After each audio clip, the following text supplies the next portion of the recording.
Coup happening in China. Coup happening in China. Xi Jinping getting the boot. Following was sent out on WeChat, first by a chairman of a large TV channel in Hong Kong. Reportedly, it was written and called by Wang Quishan, vice chairman of China. Translated by Google. In view of the recent severe situation of the new crown epidemic, the domestic economy, and the severe situation of international relations, it is strongly called for the urgent convening of an enlarged Politburo meeting to discuss Xi Jinping's issue. The Politburo Enlarged Conference includes current members and members of the Politburo, past members of the Politburo Standing Committee, deputy prime ministers and above, current and former presidents of the Supreme Court, current and former prosecutors of the Supreme People's Procuratorate, current and former MPC chairpersons, and vice members of the current and previous CPP-CC chairman and vice president participated. The meeting discussed whether Xi Jinping's merit evaluation since he took office is suitable for continuing to serve as the chairman of the country, general secretary of the Communist Party, and chairman of the Military Commission. Given that Xi Jinping himself was the party involved in the meeting, he should not hold any positions in the meeting. It is suggested that Li Keqiang, Wang Yang, and Wang Yishang should form the Politburo Enlarged Meeting Leadership Group to take charge of the work of the meeting.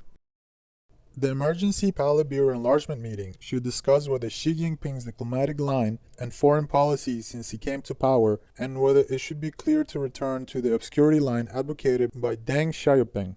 Discuss has China's international relation and international environment improved or worsened since Xi Jinping came to power. Building enemies on all sides and deteriorating U.S. relations are good or bad for China's development, regardless of the actual situation in the country. Is it true that the large dollar spread to backward countries such as Africa is correct for China's own development and internal relations? On economic issues, should we discuss regression of the country into the country, or retreat of the country into the country? Should the economic line go back to Premier Zhu Rongji's efforts to develop the private economy and reduce the inefficient state-owned enterprises?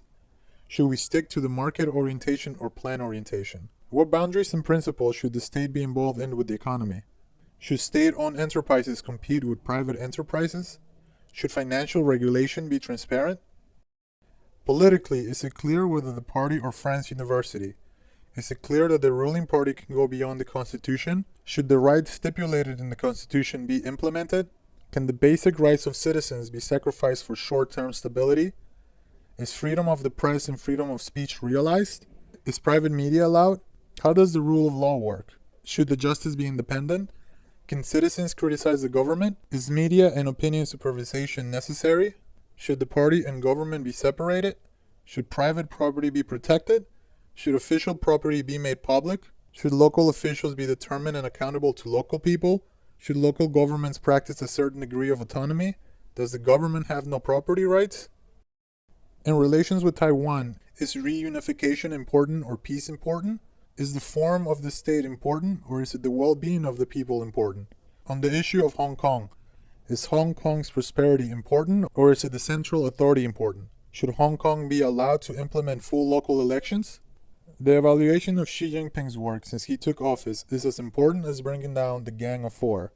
The evaluation of Xi Jinping's ruling line should be more significant than the historical positioning of the third plenary session of the 11th Central Committee.